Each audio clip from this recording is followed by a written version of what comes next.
प्रणाम मित्रों। आज का हमारा विषय है श्रद्धा। श्रद्धा क्या है? श्रद्धा की क्या महत्वता है? मित्रों, जो भी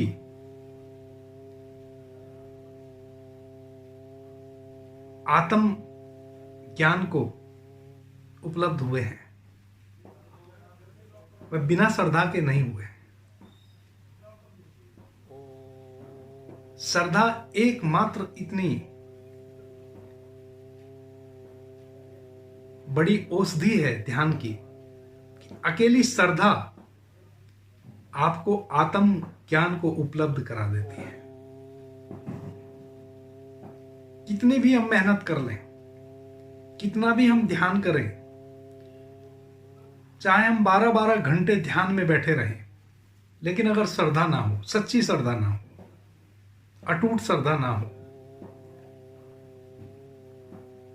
ध्यान फलित नहीं होता।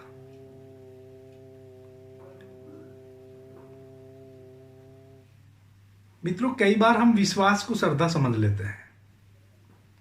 विश्वास श्रद्धा नहीं है। विश्वास में और श्रद्धा में इतना भेद है जैसा दिन और रात्रि में इतना भेद है, श्रद्धा में और विश्वास में।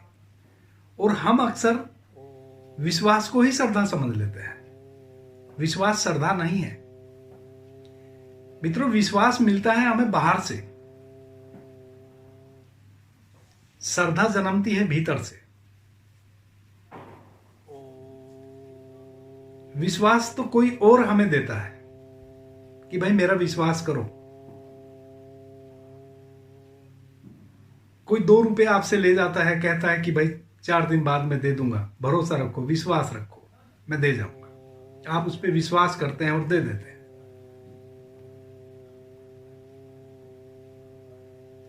श्रद्धा होती है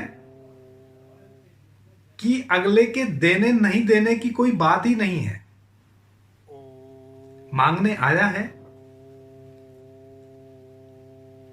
देने लेने की बात ही खत्म है। मांगने आया है, आप देने की स्थिति में हैं, आपने दे दिया। अब वह लौटाए ना लौटाए, कब लौटाए, उसकी मर्जी।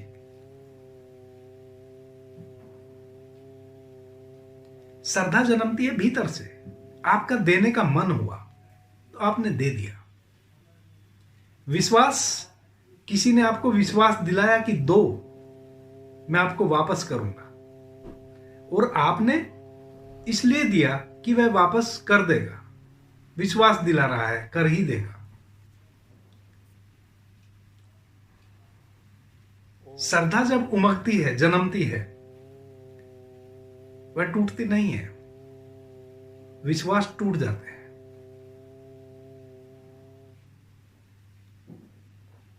विश्वास तो अक्सर ही टूट जाते हैं। अब जो टूट ही जाते हैं उसका क्या भरोसा? उससे तो आप कहीं नहीं पहुंचेंगे। श्रद्धा से आप यात्रा कर पाएंगे, श्रद्धा आपको पहुंचा देगी। मित्रों, एक छोटी सी कहानी मुझे याद पड़ती है। एक गुरुकुल में बहुत सारे विद्यार्थी एक गुरु के पास शिक्षार्थी शिक्षा के लिए थे।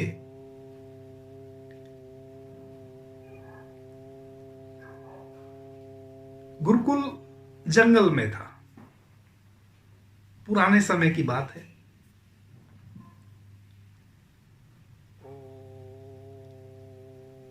जिस गांव से गुरुकुल के लिए अनाज आता था,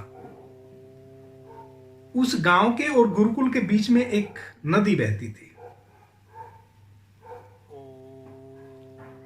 अभी अनाज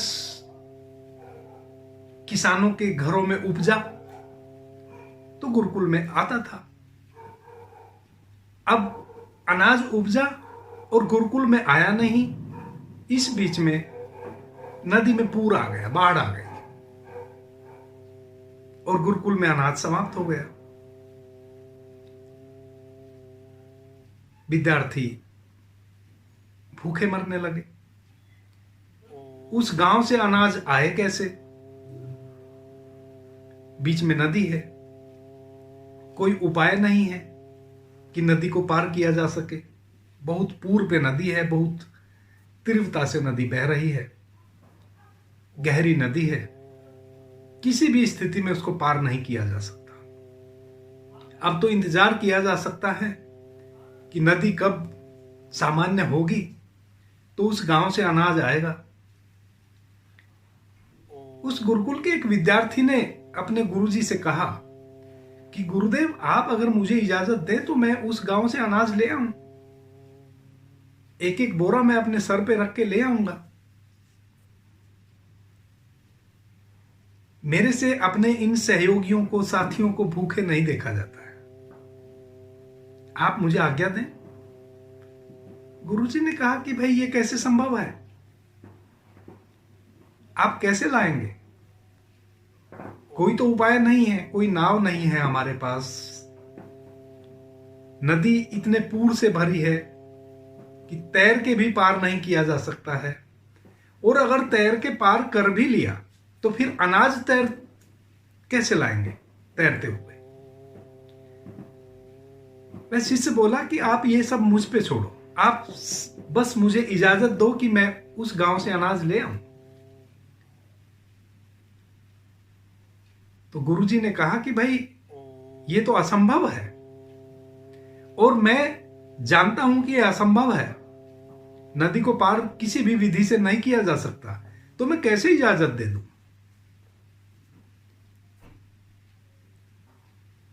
ये तो साक्षात मैं तेरी मृत्यु का कारण बन जाऊंगा।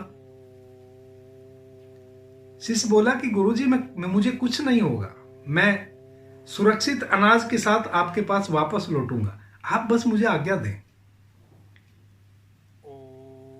गुरुजी बोले कि ठीक है भाई, मैं तुझे आज्ञा देता हूं, लेकिन हम भी तेरे साथ चलेंगे, नदी के इस पार हम भी देखेंगे कि तू कैसे नदी पार करता है। और गुरु उस शिष्य के साथ साथ अपने बाकी सभी शिष्यों को लेके नदी पे पहुंच गए, और उस शिष्य को कहा कि भाई ठीक है, हम देखें आप कैसे नदी पार करते हैं, करो। तो उसने नदी के जल पे पैर रखा और पैर डूबा ही नहीं। फिर उसने दूसरा पैर रखा, वह भी नहीं डूबा, और वह चलते हुए नदी पार कर गया। गुरु के लिए तो यह बड़ी आश्चर्यचकित कर देने वाली घटना थी। गुरु ने देखा कि भाई ये 1-2 साल का था तो इसके परिवार वाले मुझे गुरुकुल में सुपुर्द कर गए इसको, और मैंने तो अभी तक किसी को ऐसा ज्ञान नहीं दिया, क्योंकि मैं स्वयं नहीं जानता हूं इस सूत्र को कि कैसे नदी चल के पार की जा सके। यह कैसे घटा? इसने यह विद्या कहां से सीख ली? सारा जीवन तो ये मेरे पास है, और जो भी इसको सिखाया गया है मेरे द्वारा सिखाया गया है।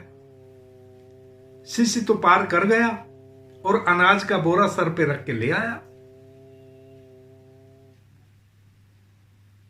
बाकी शिष्य और गुरुजी आश्चर्य से भरे हुए थे।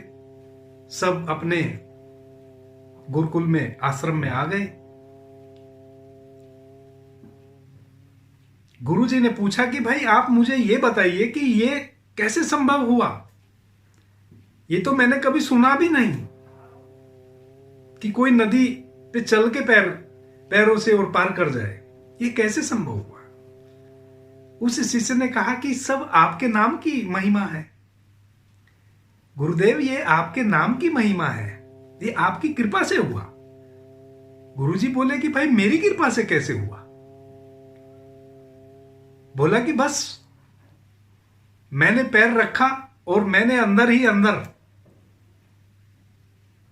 परमात्मा से प्रार्थना की कि अगर मेरे गुरु में पूर्ण श्रद्धा है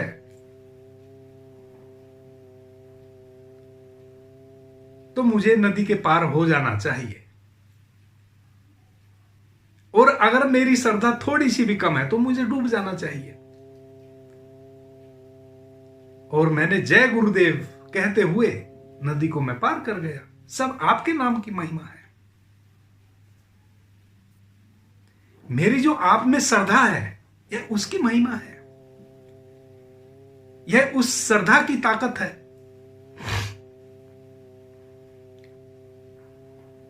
गुरुदेव ने कहा कि भाई मेरे नाम लेने से, मेरे नाम में इतनी ताकत है। शिष्य ने कहा ऑफ कोर्स, बिल्कुल, मैं झूठ नहीं बोलता हूं, मैंने आपका नाम लेके ही नदी पार की है।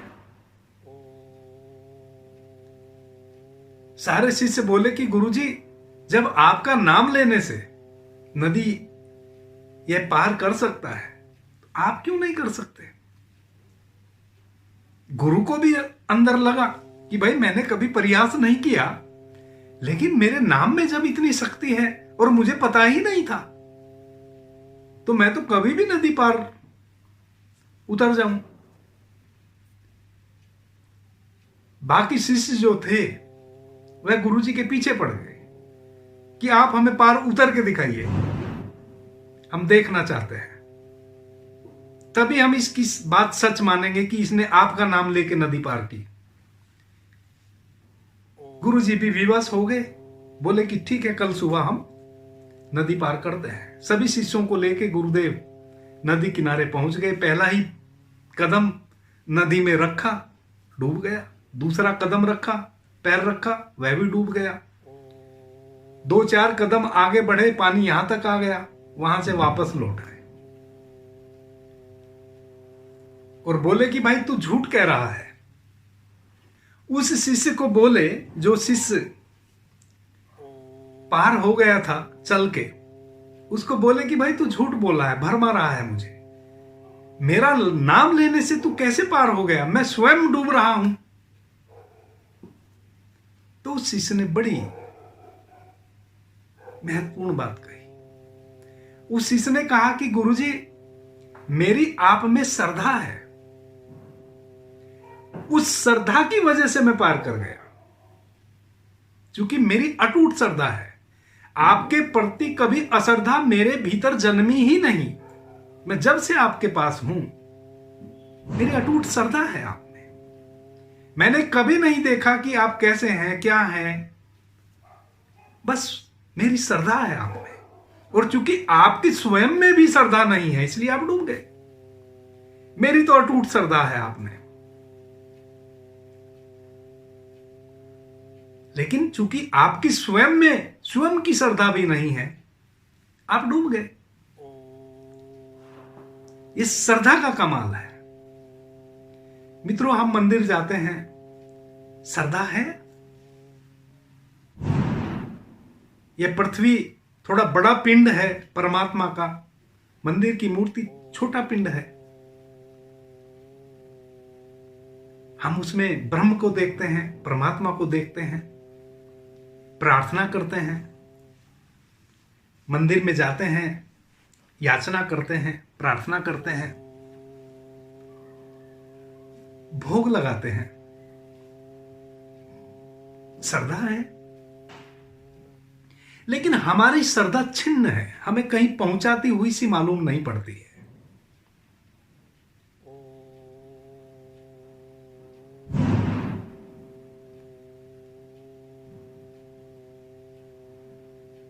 हम श्रद्धा नहीं, विश्वास करते हैं।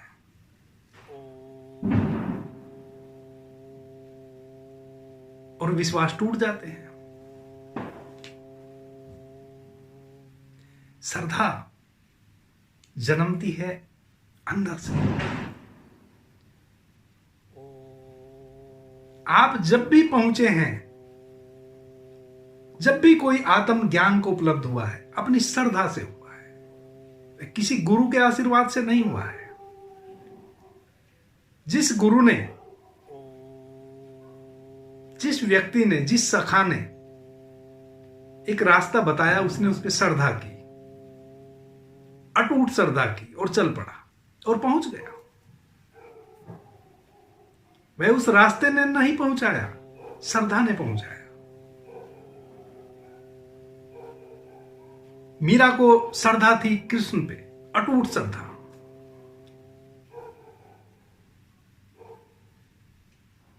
रणछोड़दास मंदिर में मीरा प्रवेश की। उस मंदिर का जो पुजारी था वह महिलाओं का चेहरा नहीं देखता था।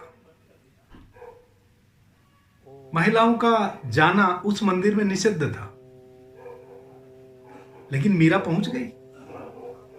मीरा की एक मंडली थी, कीर्तन मंडली। मीरा की ऐसी अटूट श्रद्धा थी कि उसने नाचते गाते कृष्ण को पा लिया। उस मंडली के साथ नाचते गाते मीरा उस मंदिर में प्रवेश कर गई, रणछोड़दास मंदिर में। जब मीरा प्रवेश करी तो जो पुजारी था वह हाथों में थाल लिए आरती कर रहा था भगवान कृष्ण की मूर्ति की। उसने जैसे ही मीरा को देखा उसके हाथ से थाली छूट गई और उसने कहा कि यह औरत, बदतमीज औरत, क्या तुझे पता नहीं कि इस मंदिर में औरतों का आना निषिद्ध है? क्या तुझे पता नहीं कि औरत का मैं चेहरा नहीं देखता हूं? तैने नियम तोड़ा। तो मीरा ने कहा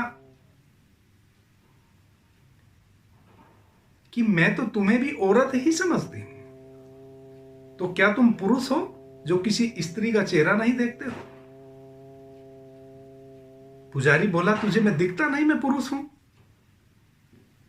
मीरा बोली कि भाई मैं तो अब तक एकमात्र कृष्ण को ही पुरुष समझती थी, पुरुषोत्तम। पहली बार आज एक दूसरा पुरुष को मैं देख रही हूं जो दावा कर रहा है कि मैं भी पुरुष हूं।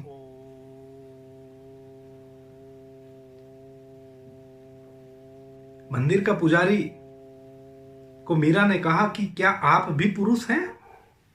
मैं तो समझती थी कि कृष्ण के अतिरिक्त बाकी सब उसकी गोपियां हैं। पुरुष तो एकमात्र कृष्ण है, सारा जगत उससे निर्मित है, वह सबका पिता है, वह पुरुष है, पुरुषोत्तम है। तो मैं तो आपको समझती थी कि आप कृष्ण की गोपी हैं। मैं तो आपके हाथों में यह थाल आरती का देखी तो मुझे लगा कि आप कृष्ण की गोपी हैं, कृष्ण की भक्ति कर रहे हैं। लेकिन क्या आप भी पुरुष हैं? पुजारी से कोई जवाब नहीं बना। ऐसे प्रश्नों का पुजारियों के पास उत्तर नहीं होता है मित्रों। उनके पास उत्तर होते हैं रटे रटाए, किताबों में जो पढ़ लिया। किताब से बाहर अगर आपने कुछ पूछ लिया तो वह उत्तर नहीं दे पाएंगे। ये बाहर की बात थी, बहुत बड़ी बात थी, बहुत दिव्य बात थी। इसका उत्तर पुजारी के पास नहीं होता है। पुजारी मंदिर से बाहर निकला, कुछ लोगों को इकट्ठा किया। चूंकि मीरा बाहर निकलने को तैयार ही नहीं थी मंदिर से, तो उसने इकट्ठा किया कुछ लोगों को कि भाई इसको जबरदस्ती बाहर निकालो और इस मंदिर को अब धोना पड़ेगा, भ्रष्ट हो गया, और मुझे भी स्नान करना पड़ेगा, पाप हो गया। मैंने कसम खाई थी कि मैं किसी स्त्री का चेहरा नहीं देखूंगा, इसने मेरी उस कसम को तोड़ दिया, मैं भ्रष्ट हो गया, इसको दंड दो, इसको बाहर निकालो। मीरा यह सब सुन रही थी। बाहर उसने लोग इकट्ठे कर रखे थे। मीरा कृष्ण को बोली, उस पत्थर की मूर्ति से बोली, श्रद्धा का कमाल देखें मित्रों, भाव देखें। श्रद्धा, भाव, ये सब एक ही हैं।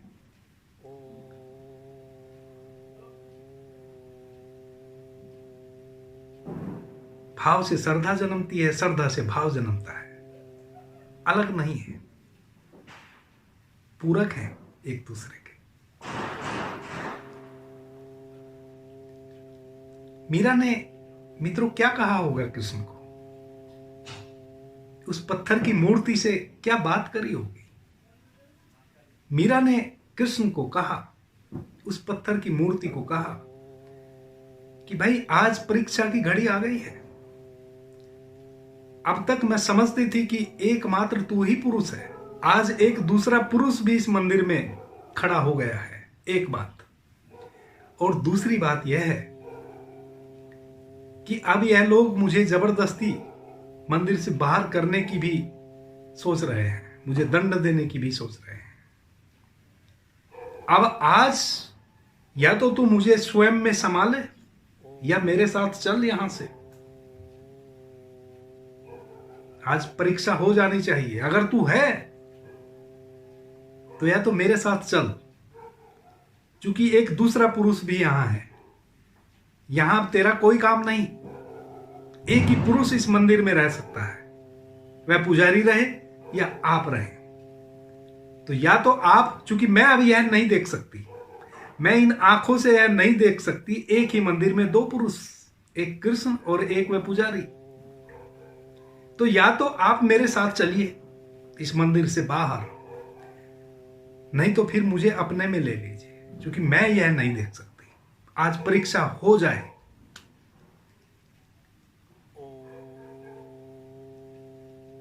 मित्रों, यह थी श्रद्धा, यह था भाव। पुजारी बहुत सारे लोगों को लेके मंदिर में प्रवेश किया, उस गुंबद में, और मीरा वहां नहीं मिली। और मीरा एकमात्र रास्ता था वह जिससे मंदिर में जाया जा सकता था या वापस आया जा सकता था। तो वहां तो पुजारी पूरी मंडली के साथ खड़ा था, अंदर घुसने के लिए तैयारी कर रहा था। मीरा उस मंदिर से बाहर आती हुई आज तक किसी ने नहीं देखी।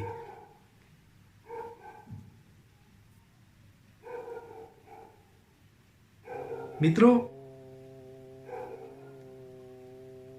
यह है चमत्कार।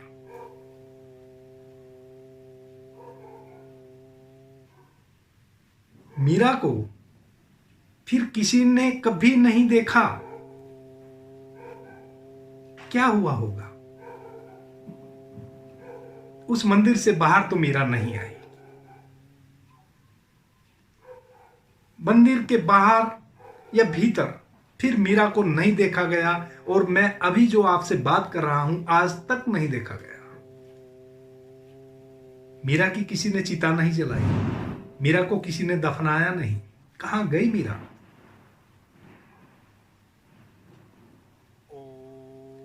मीरा कृष्ण की मूर्ति, उसकी श्रद्धा के कारण, उसके भाव के कारण जिंदा हो उठी होगी उस वक्त, और कृष्ण ने मीरा को ले लिया। मीरा कृष्ण की उस मूर्ति में समा गई। और क्या हुआ होगा? और तो कुछ होने का उपाय नहीं है। या तो मीरा मंदिर से बाहर आती, और अगर अभी तक भी नहीं आई, उस मूर्ति में समा गई। यह श्रद्धा, अटूट श्रद्धा।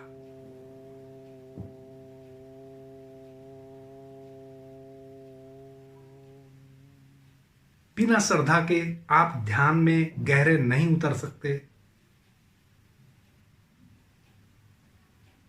विश्वास और श्रद्धा में फर्क कीजिए मित्रों।